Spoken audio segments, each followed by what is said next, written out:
Hello guys, for today's video, gagawa tayo ng lock ng cabinet. At ito guys, ang ating lock ay ano lang ito. Ayan, gumawa lang tayo ng ganito. Una, biniak muna natin yung tornilyo dito hanggang dito guys. Ayan, so mamaya ikakasa natin ito. May butas na rin ito guys, apat. Ayan, at ito tornilyo natin to dun sa pinto, at mamaya ipapakita natin kung anong proseso ang gawin natin para magawa natin siyang lock. So let's go, samahan niya ako. So ayan na mga katami, at ipapakita natin yung paano natin ikabit to. At siyempre sa araw-araw na gumagawa tayo ng mga ganito mga katami, marami tayong naisip na mga diskarte. So let's go.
So ayan na mga katami, nakapagkabit na tayo ng isa, at mamaya papakita natin kung paano natin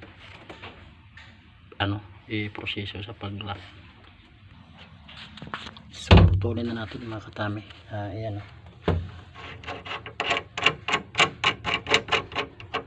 Ayan, kakatin natin dito yan. Dito. So let's go, at papakita natin sa inyo.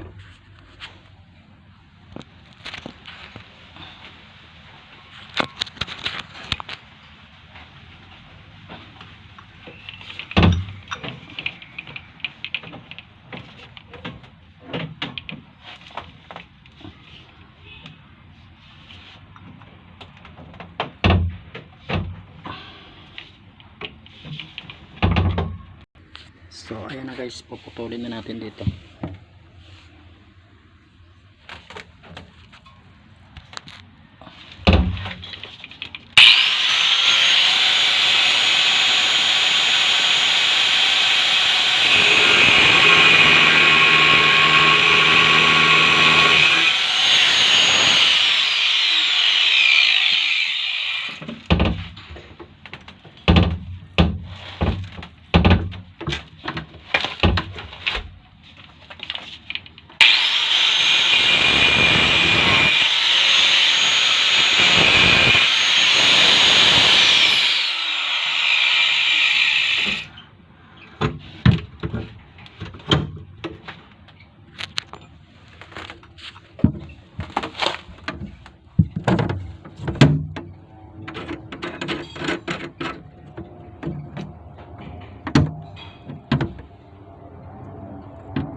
So ayan ang mga katami, at ito na yung ating ginawa.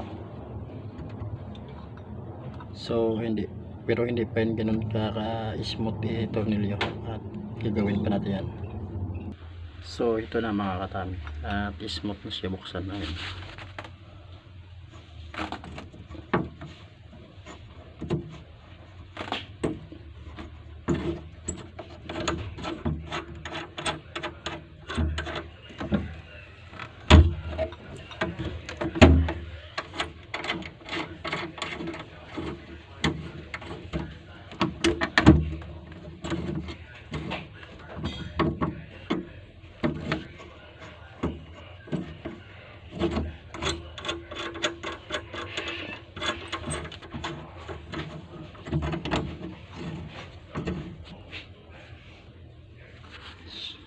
dito na lang mga katami. Thank you for watching.